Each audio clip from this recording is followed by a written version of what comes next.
Hey guys, Brian Schoaf here with another review. Today we're taking a look at the Marvel Legends retro carded Black Cat. Now this is part of the Spider-Man throwback line. It's kind of a bonus figure. Originally it looked like we were only going to get these couple figures. It just is this one wave and then that was going to be it, one and done. Mysterio was kind of a surprise, and then Black Cat, they announced that as a fan channel exclusive.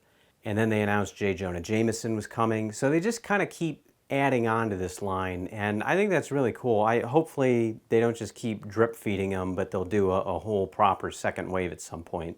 So here's the package, as you'd expect from a retro card. It looks exactly in the style of the 90s show, which is super cool. Really great design on that. I always loved seeing these on the shelf back in the day. There's the back. Not really much to write home about. A couple different languages.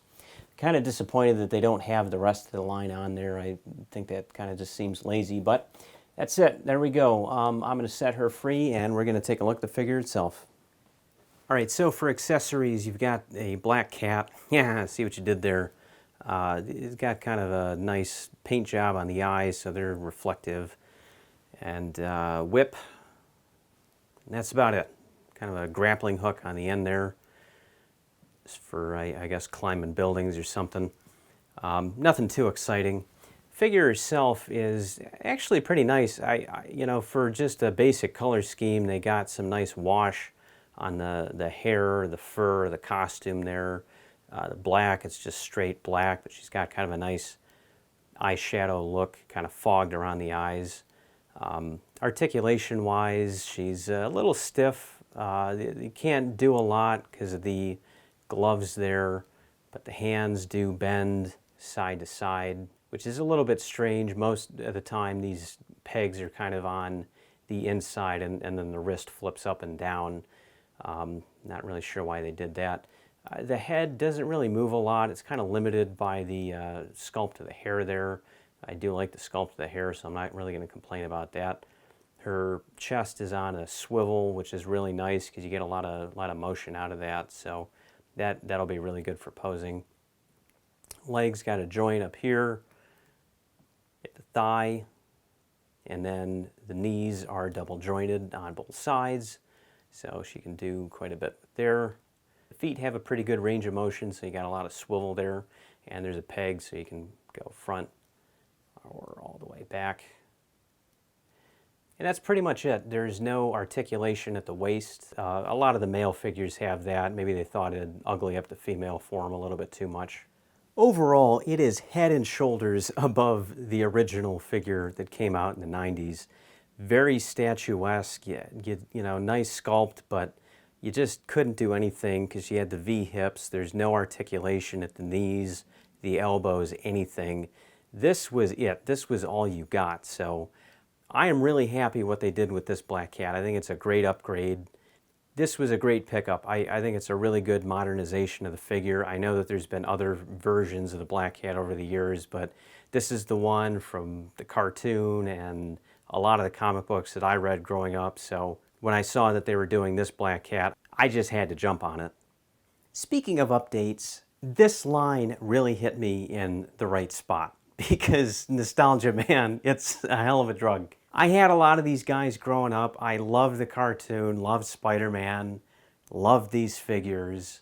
And I'd kind of been sleeping on Marvel Legends for a long time. So when the line came out, I originally got Daredevil and Kingpin because it's like, oh, that's really cool. I really dig that stupid 90s costume design, even though it wasn't part of the cartoon. But then I was taking a look at the figures, and like Gwen Stacy, they never really did a good version of her before. I kind of regret not picking up Spider-Man himself because, I don't know, I just kind of felt like I got way too many Spider-Man figures, but that's a trick question right there. You can never have too many Spider-Man figures, so. But I'm really happy with all the other ones that I did. After the initial line came out, Mysterio was kind of a bonus figure, and then, like I said, Black Cat was a fan channel exclusive. You got J. Jonah Jameson coming out very soon. I already pre-ordered him, so he should be here any day now. And that's just going to be a fun figure. Like I said, I really do hope that they continue with this line and give it a proper wave because I think they've been killing it. I know Mysterio's a re-release and so is Kingpin because he's a Build-A-Figure that they released in the past. But like I said, I kind of been sleeping on Marvel Legends for a long time, so the fact that they're reissuing these figures with updated decos, along with some new ones that they hadn't done before, I'm all about. Between the Spider-Man line and the retro-carded X-Men, Hasbro has really been killing it for me as far as Marvel Legends goes, so I'm really excited to see what they do next year because it's the 30th anniversary of the Infinity Gauntlet, and they've already announced a deluxe Thanos figure, so I plan on buying that. And I've said it a couple of times, I've kind of been sleeping on this line, but they've really got my attention right now. A lot of these figures pair really well together too, whether it's Black Cat and Kingpin or Daredevil and Kingpin. There's a lot of really cool matchups, and what I really like about this Spider-Man line is how strategically thought out each character in the line really is. There's a couple figures I'd really like to see, but I mean, Spider-Man has the greatest rogues gallery in comics outside of anyone other than Batman. So of course there's going to be other figures you'd like to see, but hopefully this line isn't a one and done and we do get a second wave at some point. If you like this video, be sure and check back for more reviews. I plan on getting to Marvel Legends a little bit deeper in the future here, along with some other really cool stuff I already got lined up, so check back for those. If you have any questions, feel free to drop a comment below. Hit that subscribe button, it would really help me out a lot, and I'll see you in the next video.